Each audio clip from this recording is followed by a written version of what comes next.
हरि ओम। श्रीमद् वाल्मीकि रामायणे युद्धकांडे चतुर्थः सर्गः। श्री राम आदि के साथ वानर सेना का प्रस्थान और समुद्र तट पर उसका पड़ाव। श्रुत्वा हनुमतो वाक्यं यथा वदनुपूर्वशः ततो ब्रवीन् महातेजा राम सत्यपराक्रमः।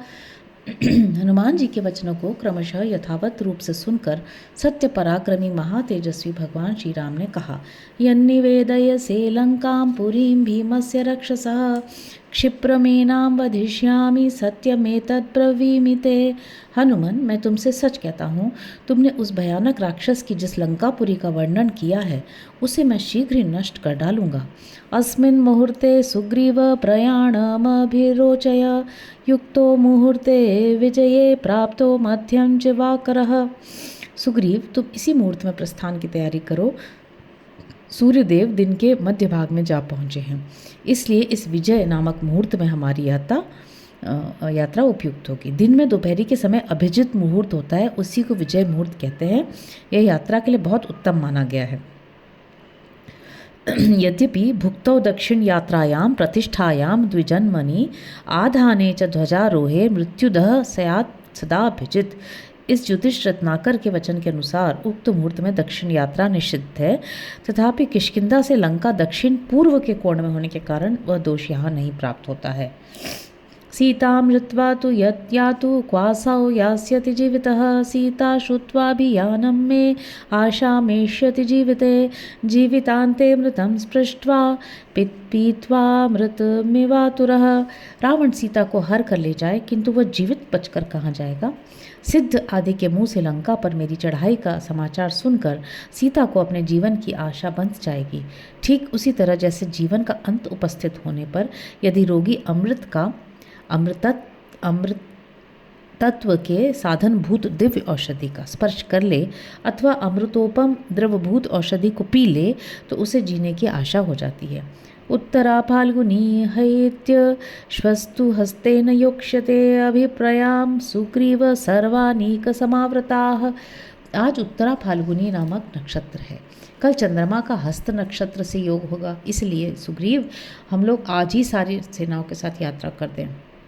निमित्तानि च पश्यामि यानि प्रादुर्भवन्ति वै निहत्य रावणं सीतां मानयिष्यामि जानकी। इस समय जो शकुन प्रकट हो रहे हैं और जिन्हें मैं देख रहा हूँ उनसे ये विश्वास होता है कि मैं अवश्य ही रावण का वध करके जनक नंदिनी सीता को ले आऊँगा। उपरिष्टाधि नयनम स्फुरमाणमिमं मम विजयं समनुप्राप्तं शंसतीव मनोरथम। इसके सिवा मेरी दाहिनी आँख का ऊपरी भाग फड़क रहा है, वह भी मानो मेरी विजय प्राप्ति और मनोरथ सिद्धि को सूचित कर रहा है। ततो वानरराजेन लक्ष्मणेन सुपूजितः उवाच रामो धर्मात्मा पुनरप्यर्थकोविदः। यह सुनकर वानरराज सुग्रीव तथा लक्ष्मण ने भी उनका बड़ा आदर किया। तत्पश्चात अर्थवेत्ता नीति निपुण धर्मात्मा श्री राम ने फिर कहा, अग्रे यातु बलस्यास्य नीलो मार्गमवेक्षितुं वृतशतसहस्रेण वानराणां तरस्विनाम्। इस सेना के आगे आगे 1,00,000 वेगवान वानरों से घिरे हुए सेनापति नील मार्ग देखने के लिए चलें। फलमूलवता नील शीतकाननवारिणा पथा मधुमता चाशु सेनां सेनापते नय। सेनापति नील, तुम सारी सेना को ऐसे मार्ग से शीघ्रता पूर्वक ले चलो जिसमें फल मूल की अधिकता हो, शीतल छाया से युक्त सघन वन हो, ठंडा जल मिल सके और मधु भी उपलब्ध हो सके। दूषयेयुर्दुरात्मान पति मूल फलोदकम राक्षसाः पति रक्षेथास्तेभ्यस्त्वं नित्यमुद्यतः। संभव है दुरात्मा राक्षस रास्ते के फल मूल और जल को विष आदि से दूषित कर दे, अतः तुम मार्ग में सतत सावधान रहकर इनसे इन वस्तुओं की रक्षा करना। निम्नेषु वन दुर्गेषु वनेषु च वनौकसः अभिप्लुत्याभिपश्येयुः परेषां निहितं बलम्। वानरों को चाहिए कि जहाँ गड्ढे, दुर्गम वन और साधारण जंगल हो वहाँ सब और कूद फाद कर ये देखते रहें कि कहीं शत्रुओं की सेना तो नहीं छिपी है। यत्तु फल्गुबलं किंचित तदत्रैवोपपद्यताम् एतद्धीकृत्यं घोरं नो विक्रमेण प्रयुज्यताम्। जिस सेना में बाल वृद्ध आदि के कारण दुर्बलता हो वह यहाँ किष्किंधा में रह जाए, क्योंकि हमारा ये युद्ध रूपी कृत्य बड़ा भयंकर है। अतः इसके लिए बल विक्रम संपन्न सेना को ही यात्रा करनी चाहिए। सागरौघ निभं भीमं ग्रानिकं महाबलाः कपिसिंहाः प्रकर्षन्तु शतशोऽथ सहस्रशः। सैकड़ों और हजारों महाबली कपि केसरी वीर महासागर की जलराशि के समान भयंकर एवं अपार वानर सेना के अग्रभाग को अपने साथ आगे बढ़ाए चलें। गजश्च गिरिसंकाशो गवयश्च महाबलः गवाक्षश्चाग्रतो यातु गवां दृप्त इवर्षभः। पर्वत के समान विशालकाय गज महाबली गवय तथा मत वाले सांड के भांति पराक्रमी गवाक्ष सेना के आगे आगे चलें। या तो वानर वाहिन्यां वानर प्लवतां पतिः पालयन् दक्षिणं पार्श्वं ऋषभो वानरर्षभः। उछल कूद करके चलने वाले कपियों के पालक वानर शिरोमणि ऋषभ इस वानर सेना के दाहिने भाग की रक्षा करते हुए चलने। गन्धहस्तीव दुर्धर्षस्तरस्वी गन्धमादनः यातु वानरवाहिन्याः सव्यं पार्श्वमधिष्ठितः। गंधहस्ती के समान दुर्जय और वेगशाली वानर गंधमादन इस वानर वाहिनी के वाम भाग में रहकर इसकी रक्षा करते हुए आगे चले। यास्यामि बल मध्ये हम बलौघमभिहर्षयन् अधिरुह्य हनुमंत मैरावत विवेश्वरः। जैसे देवराज इंद्र ऐरावत हाथी पर आरूढ़ होते हैं, उसी प्रकार मैं हनुमान के कंधों पर चढ़कर सेना के बीच में रहकर सारी सेना का हर्ष बढ़ाता हुआ चलूंगा। अंगदेनैष संयातु लक्ष्मणश्चान्तकोपमः सार्वभौमेन भूतेषु द्रविणाधिपतिर्यथा। जैसे धनाध्यक्ष कुबेर सार्वभौम नामक दिग्गज की पीठ पर बैठकर यात्रा करते हैं, उसी प्रकार काल के समान पराक्रमी लक्ष्मण अंगद पर आरूढ़ होकर यात्रा करें। जाम्बवाश्च सुषेणश्च वेगदर्शी च वानरः वृक्षराजो महाबाहु कुक्षिं रक्षन्तु ते त्रयः। महाबाहु वृक्षराज जाम्बवान सुषेण और वानर वेगदर्शी ये तीनों वानर सेना के पृष्ठभाग की रक्षा करें। राघवस्य वचः श्रुत्वा सुग्रीवो वाहिनीपतिः व्याधिदेश महावीर्यो वानरान वानरर्षभः।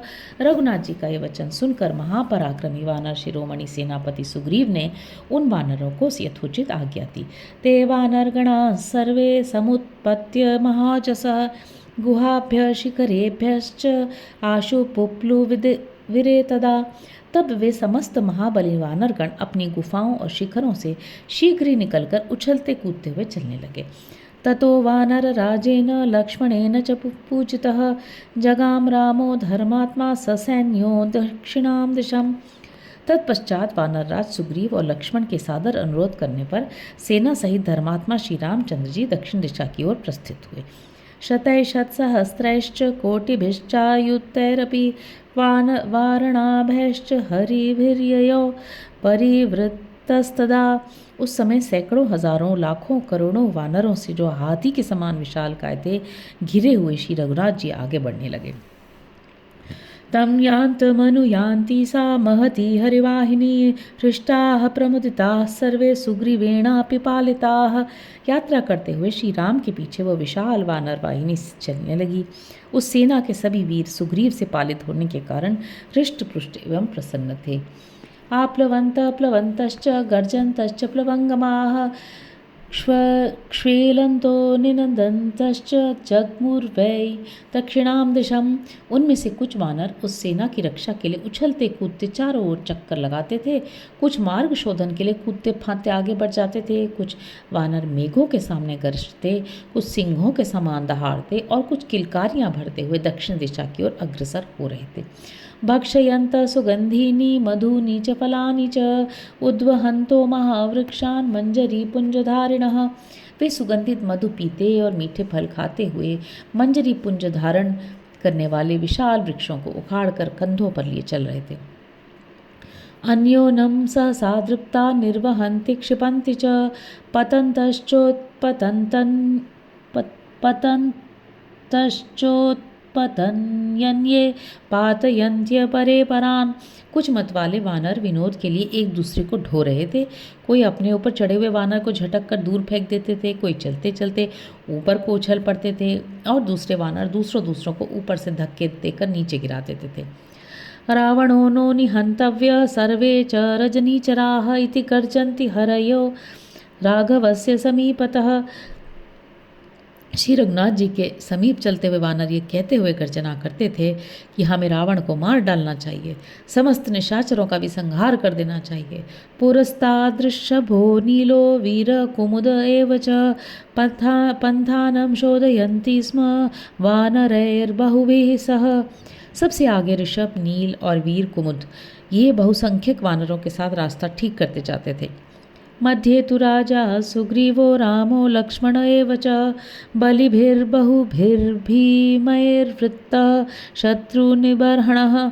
सेना के मध्य भाग में राजा सुग्रीव, श्री राम और लक्ष्मण ये तीनों शत्रुसूदन वीर अनेक बलशाली एवं भयंकर वानरों से घिरे हुए चल रहे थे। हरिः शतबलिर्वीरः कोटिभिर्दशभिर्वृतः सर्वामेको हृवष्टभ्य हरिवाहिनी। शतबली नाम का एक वीर वानर 10 करोड़ वानरों के साथ अकेला ही सारी सेना को अपने नियंत्रण में रख कर उसकी रक्षा करता था। कोटिशतपरिवारः केसरी पनसो गजः अर्कश्च बहुभिः पार्श्वमेकं तस्याभिरक्षति। 100 करोड़ वानरों से घिरे हुए केसरी और पनस ये सेना के एक दक्षिण भाग की और बहुत से वानर सैनिकों को साथ लिए गज और अर्क ये उस वानर सेना के दूसरे भाग की रक्षा करते थे। सुषेणो जाम्बवाश्चैव वृक्षैर्बहुभिरावृतौ सुग्रीवं पुरतः कृत्वा जघनं संरक्षतुः। बहुसंख्यक भालुओं से घिरे हुए सुषेण और जाम्बवान ये दोनों सुग्रीव को आगे करके सेना के पिछले भाग की रक्षा कर रहे थे। तेषां सेनापतिर्वीरो नीलो वानरपुङ्गवः सम्पतन् प्लवतां श्रेष्ठस्तद्बलं पर्यवारयत्। उन सब के सेनापति कपिश्रेष्ठ वानर शिरोमणि वीरवर नील उस सेना की सब ओर से रक्षा एवं नियंत्रण कर रहे थे। दरीमुख प्रजंघश्च जम्बोथ रभसः कपिः सर्वतश्च ययुर्वीरास्त्वरयन्तः प्लवंगमान। दरी, मुख, प्रजंघ, जंभ और रभस ये वीर सब ओर से वानरों को शीघ्र आगे बढ़ने की प्रेरणा देते हुए चल रहे थे। एवं ते हरिशार्दूला गच्छन्ति बलदर्पिताः अपश्यन्त गिरिश्रेष्ठं संयम गिरिशतायुतम। इस प्रकार वे बलोन्मत्त कपि केसरी वीर बराबर आगे बढ़ते गए। चलते चलते उन्होंने पर्वत श्रेष्ठ सह्यगिरि को देखा जिसके आसपास और भी सैकड़ों पर्वत थे। हरि ओम।